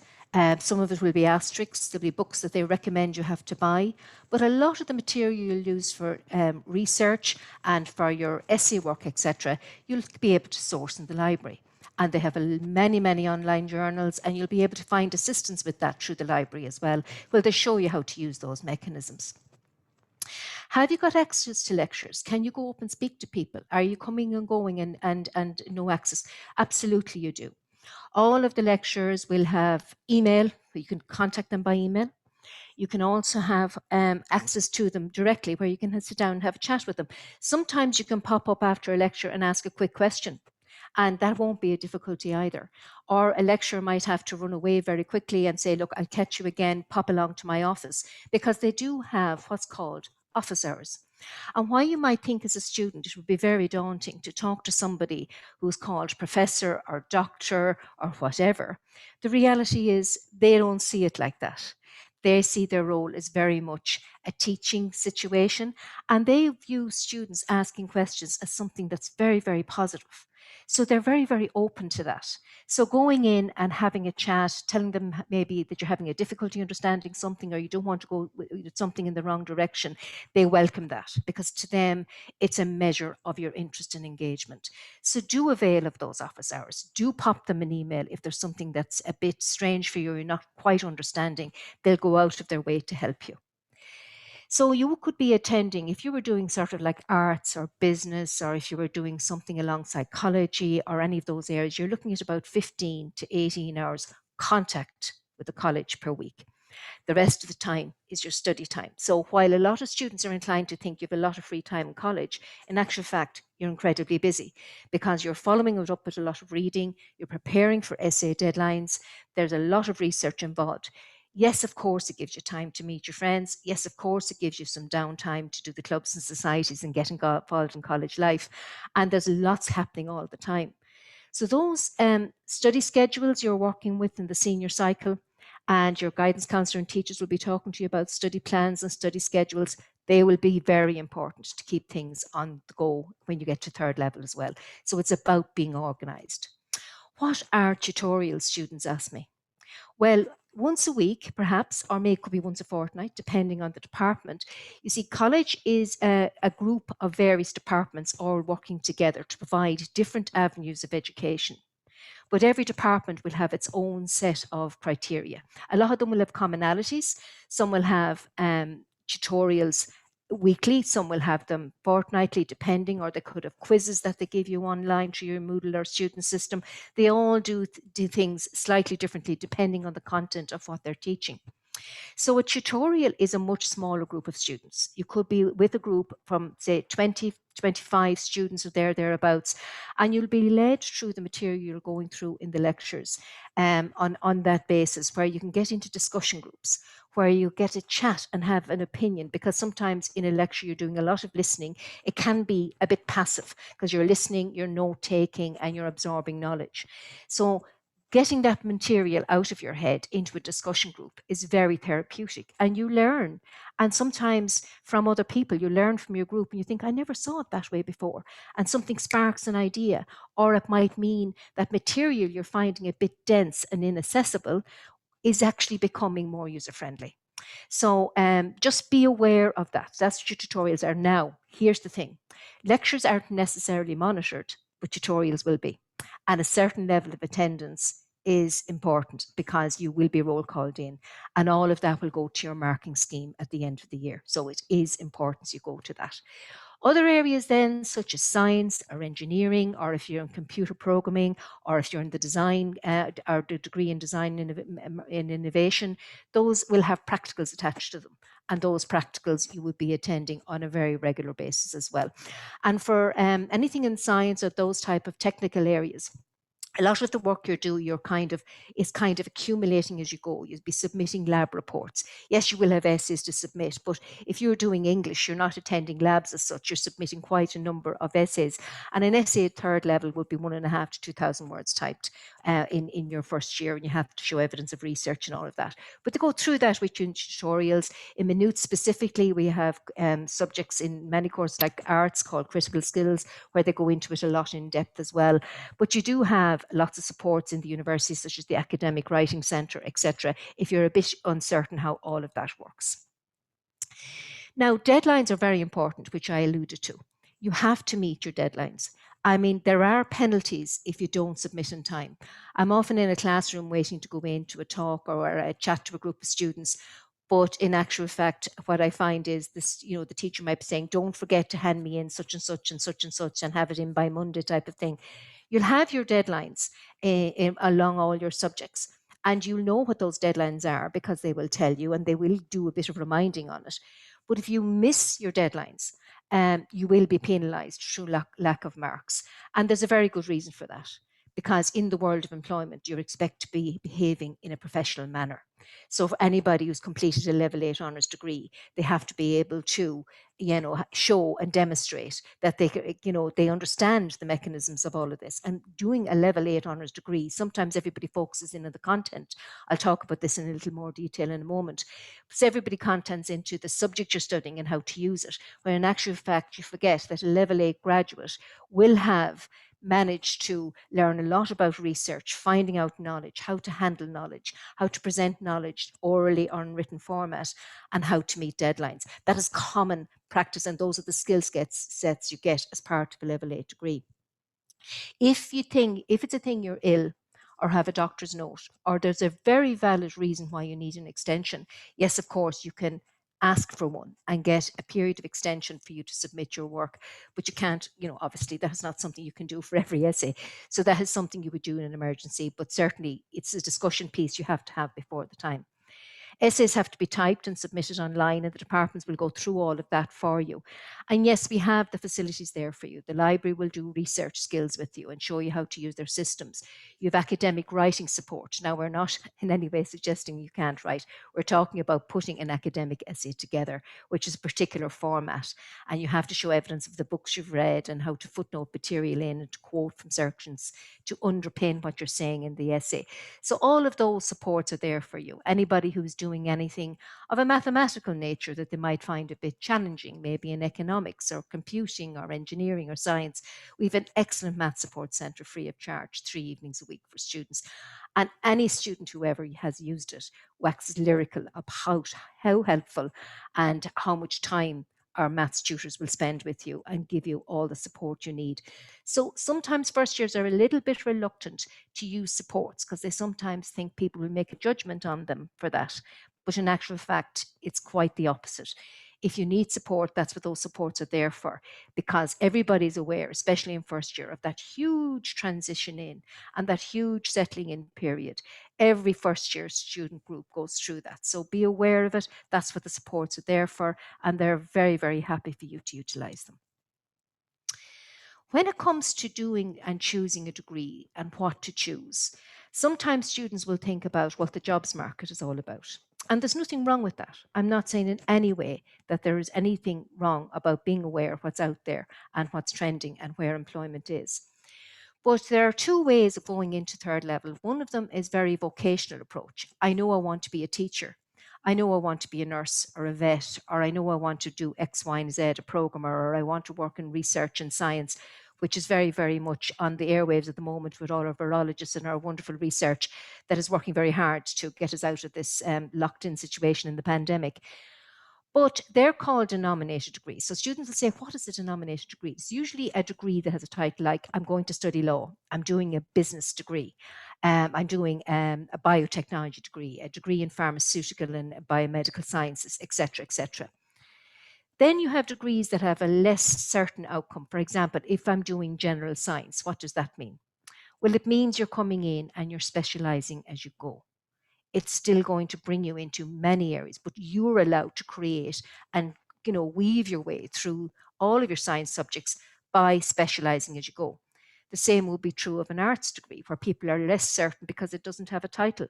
But the whole idea is a flexible degree pathway will give you immense choice and give you an opportunity perhaps to explore many subjects in the beginning, and then you specialize more and more as you go, so you can develop your own sense of your portfolio. But all of them are leading to your level 8 honours degree, and it's very important to understand that. Now, in terms of working as a graduate or moving out after you graduate, if you want to specialise more at master's level or going out into the world of work, no more than the standard of your Leaving Cert will determine the points you get to allow you to go where it is you wish to go in wherever you wish to study. When you're thinking about your degree programme, the standard of that degree programme is also going to be very important. In your final year, it is advisable to be targeting maybe the first class honour or 2-1 qualification. Now, our grading system is very, very different to school. So when you're looking at a first class honour in university, it's marks of 70% and above. When I say a 2-1 qualification, I mean marks of between 60 to 70. That sounds like a very low grade to somebody in a secondary school. But if we're saying 70% is first class honour, 60 to 70% is quite a high grade, just to be aware of that. And certainly for most master's programmes, and now for employers, they see it as very indicative of drive, energy and commitment on behalf of those who actually have completed a level 8 honours degree. So it is important. And how do you achieve that? It begins at the beginning. This is the research word again.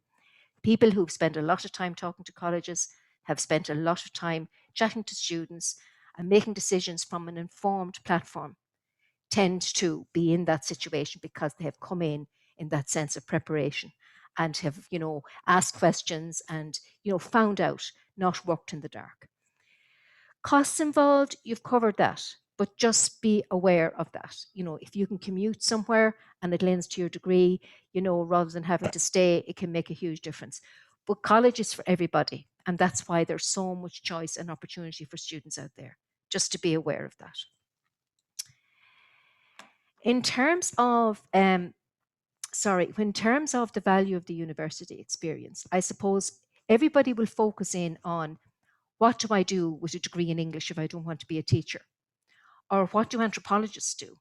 Or, what will I get out of a business degree? What will I do with history if I don't want to be a history teacher?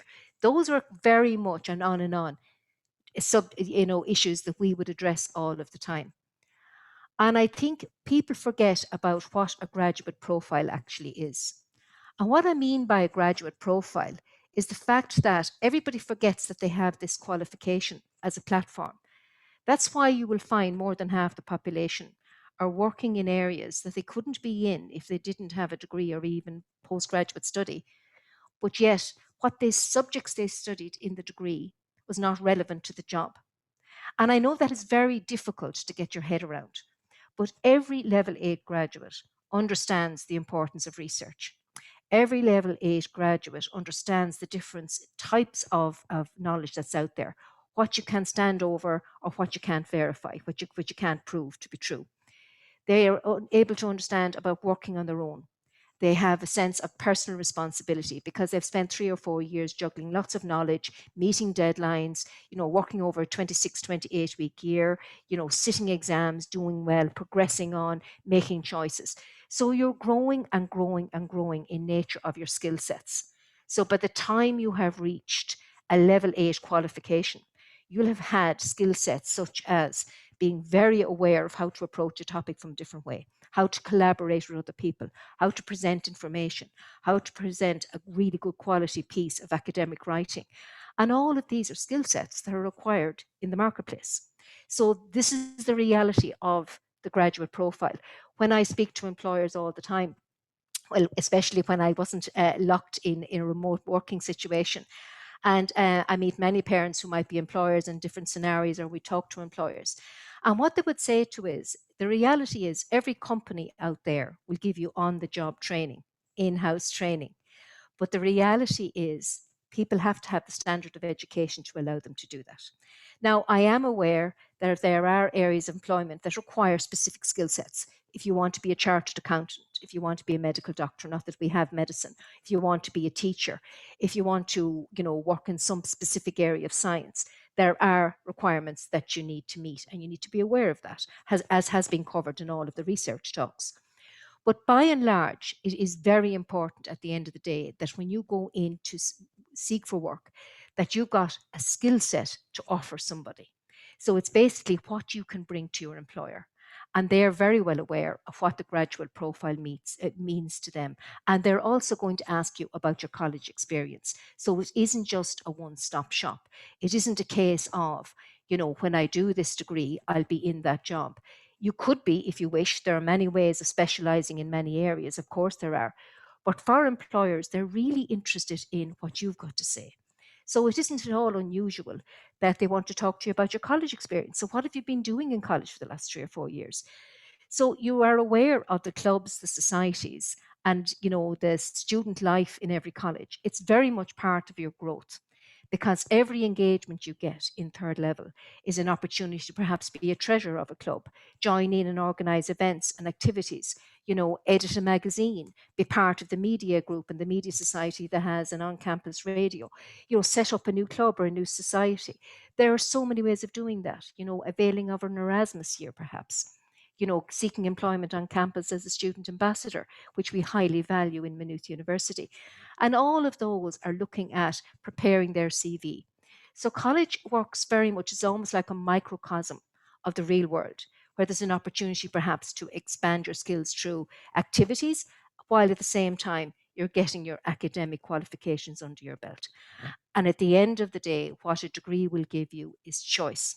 No more than the points in your Leaving Cert give you one set of currency for the CAO that will give you choice to move on into level 8 or beyond, or wherever it is you wish to go.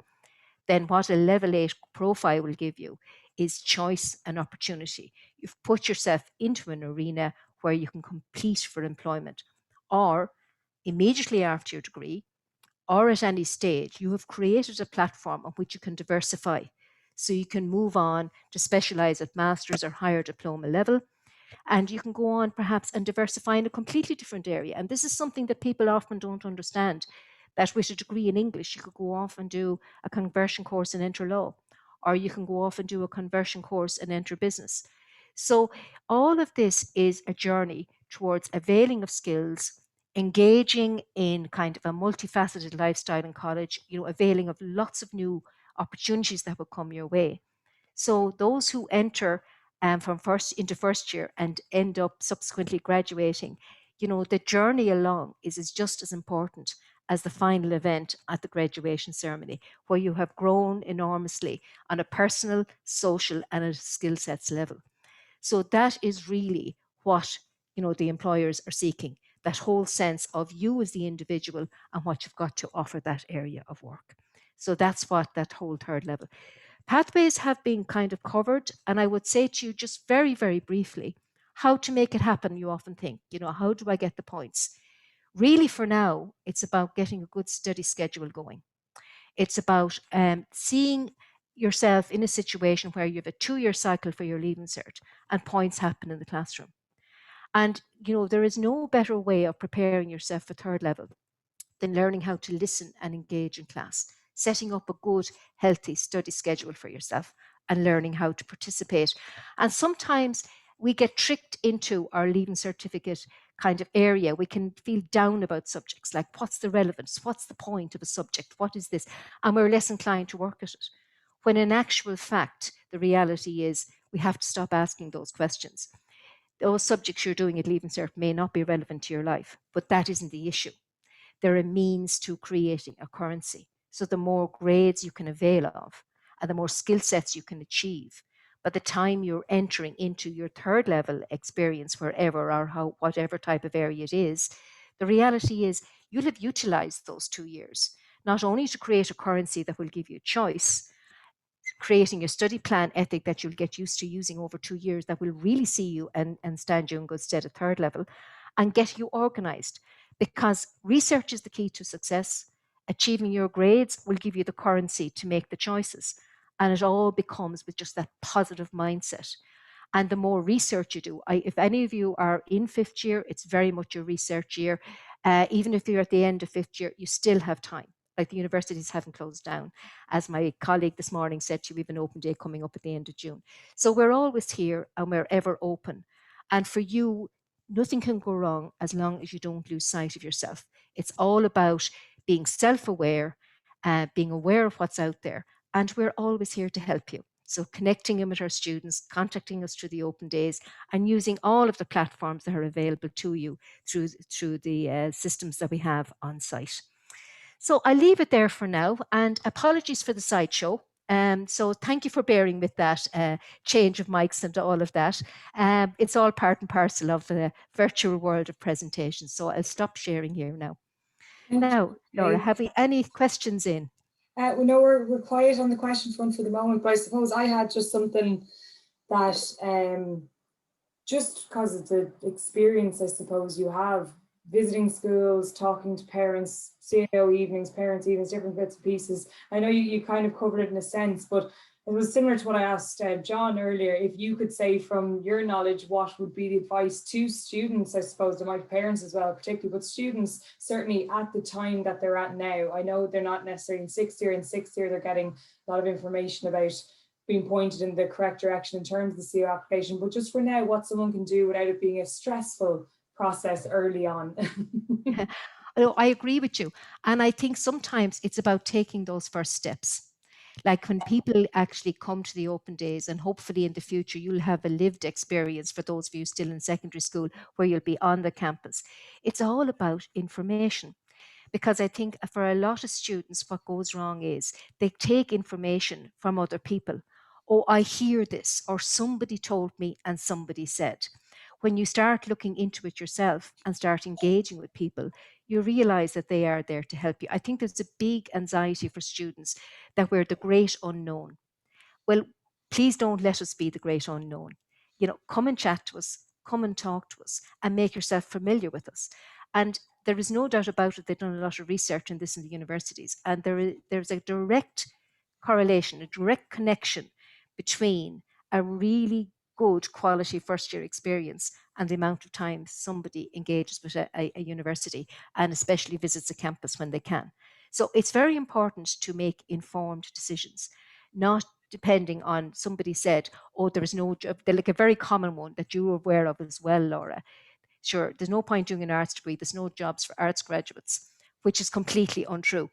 And yet somebody said, or why bother doing a music degree? You know, what can you do with music? So the reality is people are challenged by other people's fears all of the time. And for me, those fears will lessen if you have a sense of the place, that you're engaging with them regularly, and they're becoming more and more familiar to you. So familiarity and engagement, for me, is the key. And in the midst of it all, never lose sight of yourself and your skills and your talents and your interests. and be aware of what these courses contain. A lot of people are really good at using IT and they forget that in a computer science course, you're doing maths as well. Those are the practicalities of it, you know, the practical day-to-day working of the degree. And it is only through questioning, engagement and research you'll find all of that. So that was a rather long-winded answer, but No, I'm getting the sense of it. That was perfect. And I think just to back up what you said, we had here at LLB a law student on yesterday, and she visited Maynooth and she ended up talking to a PhD student, and then she ended up getting contact from the actual law department and had a lot of back and forth with the law department to help her make a decision. I suppose just when you're saying get in touch, get familiar, the departments and the university are very happy to speak to people and want to help Yes, with their journey. absolutely. I think that that's the big selling point, to let people know that we are available and more than happy to speak to people. If people have questions, that's what we want to do. So myself and Kay and Deirdre do day in, day out. So yeah, thank you very much, Kay. I really appreciate your time. Not at all. Really practical information for students. You're very welcome. Thank you very much indeed.